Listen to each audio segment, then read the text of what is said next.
Misinya adalah membunuh monster, tapi setiap orang harus mengenali siapa musuhnya. Sebenarnya aku tidak ingin menjadi tentara, tapi tak ada lagi yang bisa aku lakukan. Dan menjadi tentara masih jauh lebih baik daripada menyingkirkan puing-puing reruntuhan dunia. Para monster di luar sana telah bergerak melintasi kota. Untuk membasmi mereka, serangan udara telah dilancarkan, semua demi keamanan planet ini. Tapi yang menjadi masalah adalah bom tersebut juga menghancurkan manusia dan menimbulkan pemberontakan. Ya, beberapa kalimat yang menjadi sepenggal kisah pembuka dari film yang akan saya ceritakan. Berjudul Dark Continent, sebuah film fiksi ilmiah yang rilis di tahun 2014, disutradarai oleh Tom Green, serta dibintangi oleh para aktor dengan kemampuan akting yang oke punya. Selamat datang dan selamat berjumpa bersama saya Teguh Gusto. Mari kita lanjutkan ceritanya. 10 tahun telah berlalu sejak alien mendarat di perbatasan Amerika-Meksiko. Kini mereka telah menyebar ke Timur Tengah yang mana dikenal sebagai zona infeksi atau IZ. Seperti biasa, negara adidaya yang memiliki rasa kepahlawanan sangat tinggi, US, mengerahkan pasukannya dan senjata untuk melawan para alien monster raksasa ini. Namun sayangnya, bom yang dijatuhkan membuat penduduk setempat menjadi korban, dan ini menyebabkan timbulnya pemberontakan untuk melawan militer Amerika. Sarjen Noah Fredder, saat ini dia bertugas di IZ mengemban misi sebagai Petrus. Dari salah satu rooftop, pria itu terus mengintai sasarannya. Pada awalnya dia agak ragu karena target didekati seorang bocah. Namun setelah semuanya aman, Noah segera melakukan eksekusi lalu melarikan diri ke wilayah pertokoan di mana dia memarkirkan mobilnya. Sambil berkendara, Noah memperhatikan kondisi sekitar di mana tembakan, ledakan, dan bangkai monster menghiasi di beberapa sudut kota. Sementara itu di Detroit, Michigan, ditampilkan seorang prajurit muda bernama Mike yang menjemput salah satu sahabat yaitu Frank. Mike bertemu dengan adiknya Frank, lalu diarahkan ke kamar sehingga tidak sengaja menyaksikan kesibukan Frank dengan sang pacar melakukan baku hantam. Tak lama kemudian, bersama mereka, satu orang sahabat lagi bernama Carl menuju ke rumah sakit untuk menjenguk sekaligus mengucapkan selamat atas kelahiran bayi Shawn dan istrinya Kelly. Mike, Frank, Carl, dan Shawn tumbuh di lingkungan yang sama. Jalinan persahabatan semakin erat ketika mereka sama-sama mendaftar sebagai prajurit dan ditempatkan di unit yang sama.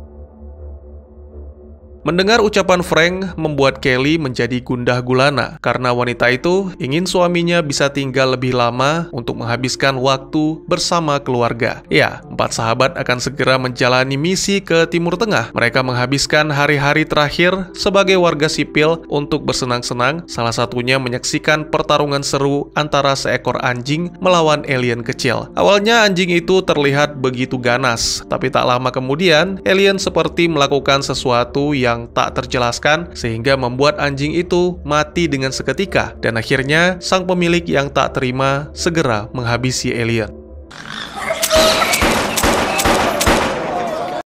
Bersenang-senang pun ditutup dengan pesta pora dan minum-minum. Kemudian, di hari-hari berikutnya, ditampilkan mereka sudah tiba di Timur Tengah dengan menaiki helikopter. Mereka melihat secara langsung bagaimana hancurnya wilayah itu dengan monster-monster sebesar gunung yang bergerak secara bergerombol. Salah satu monster yang melihat helikopter mereka mendekat, mencoba menggapainya. Beruntung, pilot yang sigap berhasil menghindari serangan, lalu segera meninggalkan area tersebut karena tak lama berselang, sebuah bom dijatuhkan.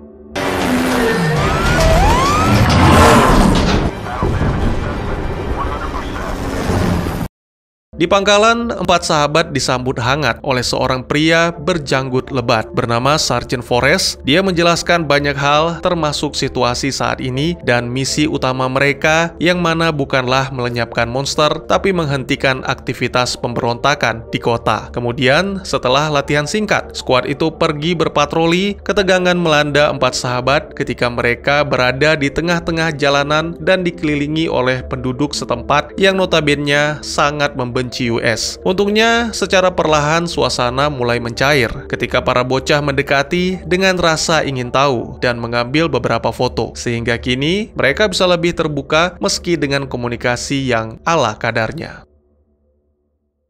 Tak lama kemudian, kelompok yang diberi nama Tiger Shark itu sampai di sebuah tempat yang diyakini sebagai salah satu markas pemberontak. Sepanjang hari mereka mengawasi, terlihat beberapa orang datang dan pergi. Lalu saat malam tiba, Tiger Shark pun mulai beraksi melakukan penggeledahan. Sayangnya mereka tidak menemukan senjata atau bahan peledak. Terlihat 3 monster raksasa mulai mendekat. Namun sebelum Tiger Shark bersiap, seorang petani datang mengomeli mereka, mengutarakan kebencian karena US bukannya menyelamatkan, tapi membuat situasi semakin kacau. Seorang prajurit setempat yang bertugas sebagai penerjemah menjelaskan bahwa Pak Tua merasa marah atas bom yang menewaskan keluarganya. Selain itu, Pak Tua juga tidak bisa memberikan informasi tentang pemberontak karena itu bisa mengancam nyawanya. Monster raksasa pun kini kian mendekat, tapi Pak Tua petani masih terus menghujat. Itu membuat Mike dilanda kepanikan sehingga tidak sadar sebuah serangan pun dilancarkan.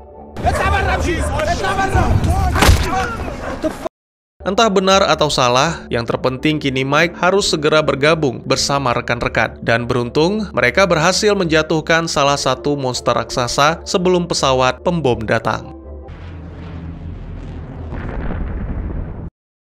Ketika kembali ke camp, seluruh tim dimarahi habis-habisan oleh Noah. Tindakan mereka tidak bisa diterima, seharusnya mereka mengawasi si petani, karena bisa saja pria itu memiliki bom di tubuhnya dan meledakkan diri, sehingga menewaskan seluruh pasukan. Tak lama kemudian, ketika 4 sahabat beristirahat, Noah dan Forrest membicarakan masa lalu mereka, di mana semua prajuritnya terkenal tangguh. Melihat Noah yang terus-terusan minum, membuat Forrest berpikir, mungkin saja Noah butuh liburan karena mengingat sudah terlalu lama Noah menjalankan misi. Ucapan itu mungkin saja benar. Noah langsung menghubungi istrinya serta mendengar nafas putri mereka yang sedang tidur. Karena selain bisa mengobati rasa rindu, itu juga memberikan semangat kepada Noah untuk tetap kuat menjalankan tugas.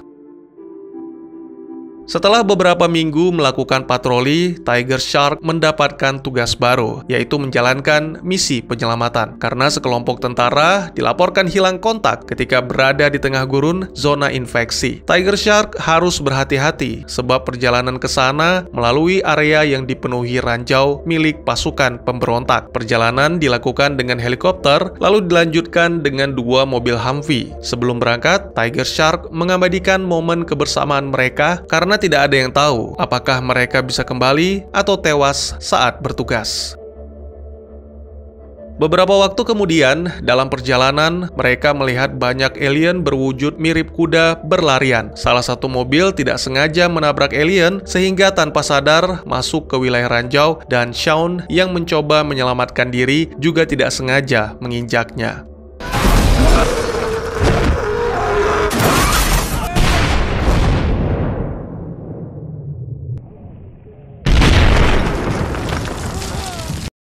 Situasi bertambah rumit dengan datangnya serangan dari kelompok pemberontak. Sembari membalas, para tentara berusaha menuju ke mobil satunya untuk memeriksa, namun sayang, tak ada seorang pun yang selamat termasuk Forrest. Sementara yang lain menyeret Shaun ke bangunan terdekat untuk diobati, Noah melepaskan tembakan perlindungan bersama dengan Frank. Noah memarahi Frank karena menembak secara membabi buta. Dalam kondisi seperti ini, seharusnya mereka semua harus bijak dalam menggunakan peluru.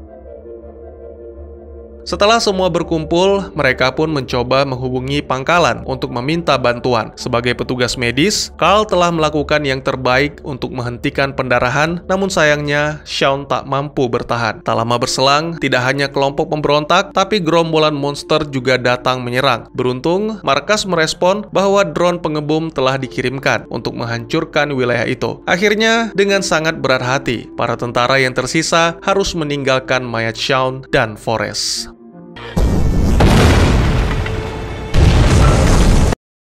Beberapa jam kemudian, Noah, Mike, Frank, dan Carl berjalan di tengah-tengah gurun. Mereka menemukan bangunan tua yang ditinggalkan dan setelah diperiksa, ternyata bangunan itu benar-benar kosong. Selagi Noah mencoba menghubungi pangkalan, tiba-tiba saja 2 tembakan dilepaskan oleh Petrus sehingga menewaskan Carl dan Frank terluka di bagian perut.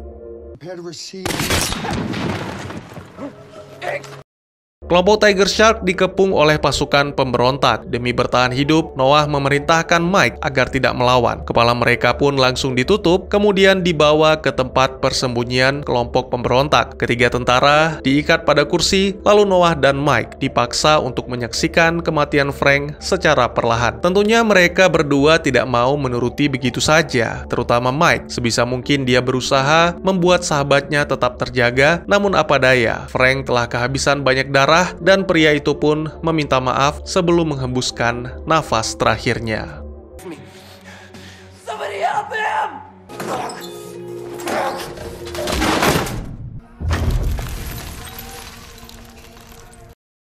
Saat malam hari, kedatangan monster raksasa membuat para pemberontak melarikan diri dan meninggalkan beberapa orang untuk mengeksekusi para tentara. Situasi tersebut segera dimanfaatkan oleh Noah untuk melakukan perlawanan. Lalu setelah berhasil membunuh salah satu anggota pemberontak, Noah membebaskan dan memerintahkan Mike mencuri sepeda motor selagi dirinya mengamankan gedung. Mike pun bergegas, tapi sebelum itu dia membuka ikatan Frankie dan memberikan penghormatan terakhir. Haus akan rasa balas dendam, Mike menemukan komandan pemberontak yang ternyata masih di sana dan segera menghabisinya dengan brutal.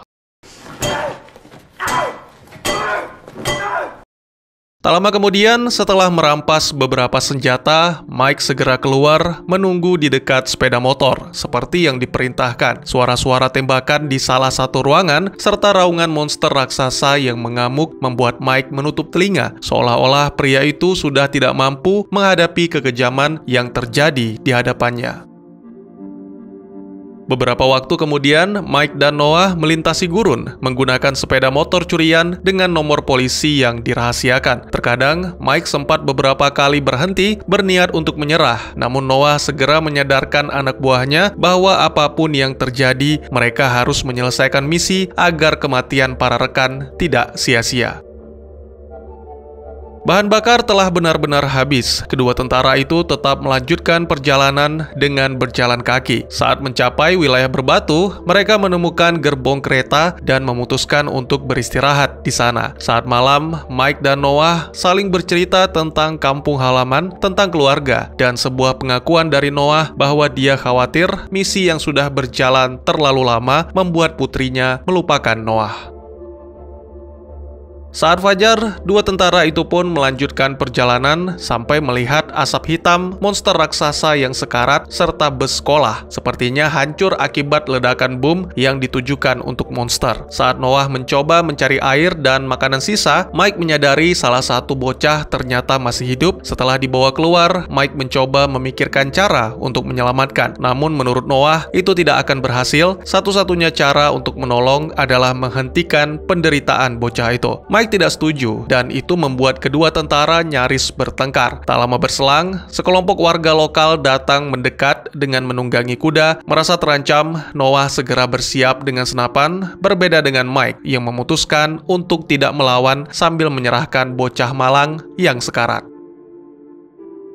Sebagai bentuk terima kasih, para warga lokal membawa dua tentara ke kamp mereka. Lalu setelah menikmati segarnya air dan menyaksikan para korban yang dirawat, dua tentara itu diajak makan serta bernyanyi bersama. Beberapa monster terlihat di kejauhan, melintas begitu saja dan mereka tidak mengganggu. Saat malam, Mike memperhatikan seorang wanita dari warga lokal bernama Ara tanpa pengulangan kata, meninggalkan camp dengan lentera bersama beberapa orang lainnya. Mike memutuskan untuk mengikuti, dan ternyata mereka sedang mengadakan upacara pemakaman. Anak-anak yang menjadi korban di bus diambil satu persatu lalu diberikan pemakaman yang layak. Bersamaan dengan itu, tiba-tiba saja salah satu monster raksasa datang mendekat. Ara tidak lari, tapi hanya duduk memperhatikan. Itu adalah sebuah peristiwa yang benar-benar membuat Mike terperangah. Ternyata monster raksasa menghampiri bangkai saudaranya dan berduka atas kematian tersebut sambil menyebarkan spora bercahaya yang sangat indah.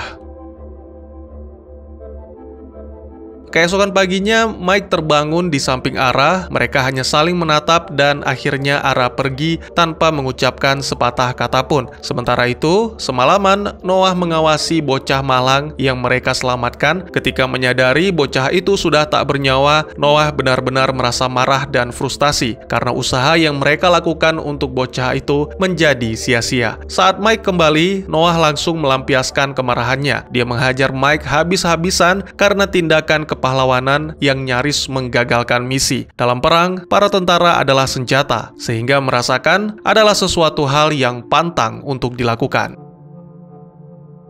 Setelah cukup paham, dua tentara itu pun sepakat untuk meninggalkan camp. Dalam perjalanan, mereka sempat bertemu seorang bocah dengan kaleng berisi bayi alien. Seketika setelah dilepaskan, alien itu berubah dan seolah meresap ke dalam tanah. Beberapa waktu kemudian, Mike dan Noah akhirnya tiba. Ternyata lokasi mereka adalah sebuah pemukiman yang telah dibom. Secara sembunyi-sembunyi, mereka menyelinap masuk sampai akhirnya menemukan sekelompok bocah yang bermain-main dengan senjata api. Segera Noah menghampiri dan mengamankan, serta meminta salah satu bocah untuk menunjukkan di mana senapan itu ditemukan. Tak lama berselang, ketika mereka dibawa ke sebuah bangunan, terungkap bahwa tim yang seharusnya diselamatkan ternyata telah gugur. Itu benar-benar membuat Noah murka dan kehilangan akal sehat. Dengan menggunakan senapan, Noah mulai mengancam dan memaksa para warga untuk memberitahukan siapa yang menghabisi para tentara. Noah berbicara seperti orang gila, mengabaikan fakta bahwa warga sipil dan anak-anak sedang menonton. Segera setelah menembak seorang pria, Mike datang dan melepaskan tembakan ke arah Noah. Dalam kondisi yang kacau, Noah terus bertanya-tanya mengapa dirinya berada di sana sambil perlahan berjalan keluar dan akhirnya gugur saat menyaksikan para monster raksasa di kejauhan yang berusaha bertahan dari serangan bom.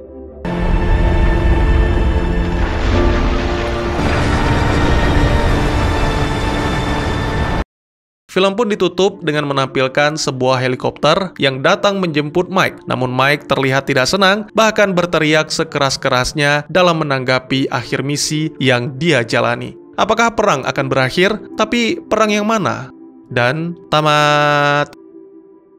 Sekedar informasi buat yang belum tahu, makhluk raksasa luar angkasa yang mendominasi dunia sudah muncul dalam prequel Dark Continent dengan judul film Monsters tahun 2009. Sedikit saya ceritakan agar teman-teman bisa membayangkan. Jadi film tersebut mengisahkan tentang persahabatan yang tumbuh antara seorang pria jurnalis juru foto dengan putri bosnya. Mereka melakukan perjalanan untuk menyelamatkan diri melewati daratan Amerika Tengah yang hancur akibat perang antara pasukan bersenjata Amerika melawan alien yang saat itu bisa dibilang masih awal-awal mendarat.